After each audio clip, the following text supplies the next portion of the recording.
سلام بچه ها، میخوایم نوار قلب رو به زبان ساده با همدیگه یاد بگیریم. نوار قلب اولی که جلومون گذاشتن ما میبینیم که QRS داریم، ولی یه عالمه پی بینشون وجود داره. این آتریال فلاتر هستش و این یکی هم که دقیقا شبیه اونه، یه تفاوت هایی باش داره، آتریال فیبریلیشن. حالا میخوایم این دوتا رو با هم مقایسه بکنیم. خب تفاوت این دوتا در چیا هستش؟ ما به چه چیزایی نگاه میکنیم؟ اولا که به فاصله QRS ها با همدیگه توجه میکنیم که در آتریال فیبریلیشن که همون AF هستش ما ببینیم فاصله QRS ها با هم برابر نیستن، نامنظم هستن. و یه ویژگی دیگه ای که وجود داره توی آتریال فلاتر، این QRS ها با همدیگه برابر هستش همطور که میبینید توی شکل. گزینه بعدیمون هم چیه؟ ما میایم به شکل پیها دقت میکنیم. توی آتریال فلاترمون شکل پیها تعدادشون منظمه، فاصله یعنی بین دوتا QRS، ولی توی آتریال فیبریلیشن اصلا تعداد مشخصی نداره و دندونه های ریزتری هم داره.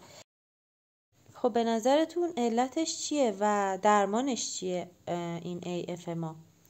خب بریم ریتم بعدی. ریتم بعدی ما همطور که میبینیم یه کمپلکس های پشت سر همی میبینیم که مشخص میکنه که ما تاکیکاردی بطنی داریم که این خیلی ریتم خطرناکی هست، شبیه خانومایی که چادر رو سرشونه، بعضی وقتا یه دستشون هم ممکنه بالا باشه. شکلش اینطوریه که همطور که میبینیم ریتم خطرناکیه. ریتم بعدی آسیستول هستش که ما هیچ کمپلکس QRS و P و هیچ ریتمی نداریم. به نظرتون ما اینجا میتونیم شوک بدیم؟ این سوال منم جواب بدیم لطفا. و حالا میریم سراغ کمپلکس بعدیمون. کمپلکس بعدیمون هم که میبینیم که ما چند تا QRS های طبیعی داریم، وسطش یک QRS آنورمال پهنی داریم. اینجایی که ما میگیم یه ضربان نابجای بطنی داریم که خب PVC بهش گفته میشه، که خودش 3 نوع داره: نوع بایژمینه، ترایژمینه و کوادریژمینه. فرقشون چیه؟